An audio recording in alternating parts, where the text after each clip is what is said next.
લે ભાઈ. પેલા રિક્ષા વાળા કોઈ ઊભા નથી રહેતા ને મારે આમ આગળ જવું થોડે ખુદી બિહાર તો જાવ ને ભાઈ. 200 રૂપિયા થાય ભાઈ. કાંઈ વાંધો નહીં 200 આપી દે ભાઈ. ભાઈ થોડીક વાર ઉભા રહ્યો હું આવું. પણ પૈસા દેતો જા ભાઈ. મારા ભાઈ પાસેથી લેતો હું પૈસા. લેતો જા.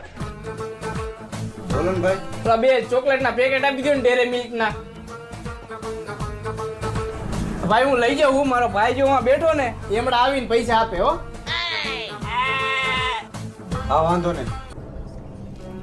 ના ભાઈ મારે ઘરે થોડું કામ એમ મહેમાન આવ્યા ચોકલેટ દેવા જવાનું બરોબર. પણ પૈસા મારા ભાઈ પાસે લઈ લેજો. કઈ નહીં હો. હા વાંધો નહીં. ભાઈ મારા પૈસા. ભાઈ તમારા ત્યાં 800 રૂપિયા. 800 રૂપિયા ને 200 રૂપિયા. તમે કોણ? હું એક્ટિવા વાળો.